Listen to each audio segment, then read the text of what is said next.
انتقال حضور کے اس دنیا پہ قدم رکھنے سے پہلے ہی ہو گیا تھا. ابھی شکم مادر میں تھے کہ حضرت عبداللہ کا انتقال ہو جاتا ہے. در یتیم پیدا ہوئے ہیں. 6 سال کی عمر میں ابوا کے مقام پر ریت کے ٹیلے آئے تو وہاں سیدہ آمنہ کی طبیعت خراب ہو گئی. اور پھر لمحے بھی زندگی کے آخری ہے. سیدہ آمنہ نے محسوس کر لیا کہ یہ میری آخری سانس ہے.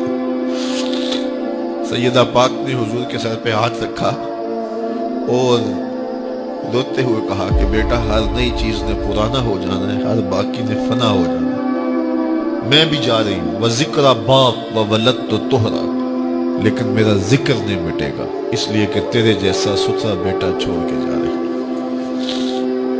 یہ آخری لفظ تھے سیدہ پاک کے کہ سیدہ آمنہ سلام اللہ علیہا کا انتقال ہو گیا. خیر حضور ماں سے لپٹ گئے. امی آپ آگے بولتی نہیں ہیں، لیکن خاموش ہو گیا تھا چمن بولتا. حضور نے وہیں پھر اپنی ماں کی تدفین کی. تدفین کے بعد ام ایمن کے ساتھ سواری پر بیٹھ جاتے ہیں اور چمٹ جاتے ہیں ام ایمن کے ساتھ، اور وہ جا کے حضرت عبد المطلب کے سپرد کر دیتی ہیں. تو حضرت عبد المطلب حضور کو آغوش میں لے کے بڑا روئے اور ام ایمن سے کہا کہ میرے اس بیٹے کا تم نے خاص خیال رکھنا ہے. اور پھر انہوں نے اتنا خیال رکھا کہ میرے حضور فرمایا کرتے تھے ام ایمن میری ماں کے بعد میری ماں ہے. 2 سال کے بعد حضرت عبد المطلب کا بھی انتقال ہو گیا. ابن حشام کے یہ لفظ سینہ چیرتے ہیں کہ جب امیر قریش کا جنازہ اٹھا تو سارا مکہ جنازے کے لیے امڑ آیا، لیکن لوگوں نے 8 سال کے ایک بچے کو دیکھا جو دیواروں سے لپٹ لپٹ کے رو رہا تھا. آج یہ سہارا بچھڑ گیا.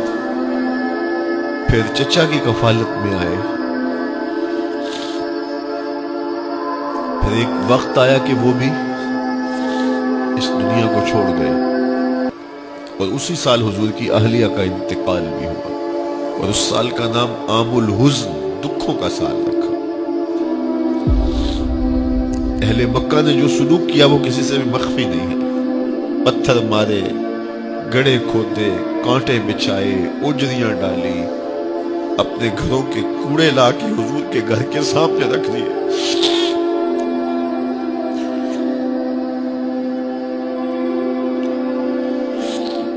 یہ کس چیز کی سزا دے رہے تھے میرے حضور کو؟ میرے حضور علیہ السلام نے پھر طائف کا سفر کیا کہ شاید وہ لوگ میری بات کو سن لیں، لیکن انہوں نے جو دردناک سلوک کیا وہ بھی تاریخ کا ایک انتہائی دردناک باب ہے. انہوں نے اوباشوں کے ہاتھوں میں پتھر دیے اور جس راستے میں میرے حضور نے گزرنا تھا ان کو اس راستے پہ کھڑا کر دیا اور کہا ان پہ سنگ زنی کر. اور وہ آقا کریم پہ پتھر مارتے، حضور کے پاؤں پہ پتھر مارتے. آقا کریم علیہ السلام پاؤں اٹھاتے تو وہ دوسرے پاؤں پہ مارتے. پھر حضور شدت درد سے بیٹھ جاتے تو ان کے 2 گھنڈے دائیں بائیں سے آگے بڑھتے اور حضور کو کندھوں سے پکڑ کے اٹھاتے، پھر سنگ باری کرتے.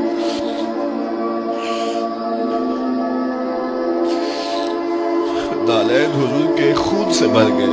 عذاب کے فرشتے حضور کے پاس آئے کہ اگر آپ بد دعا بول دیں تو ابھی ہم ان پہاڑوں کو جوڑ دیتے ہیں اور یہ طائف کے لوگ پس جائیں گے ان پہاڑوں کے درمیان. آسمان سے پتھر اتریں گے، ان کے سر کچل دیے جائیں جنہوں نے آپ کو دکھ دیے. اب صحابہ جو ساتھ تھے انہیں بھی شدید آرزو تھی کہ حضور ان کے لیے بد دعا کریں، انہوں نے بڑا دکھ دیا. تو پھر حضور کے ہاتھ اٹھ گئے. صحابہ کا خیال یہ تھا کہ ابھی حضور کی زبان کھلے گی اور بد دعا کے لفظ نکلیں گے اور یہ پیس دیے جائیں گے.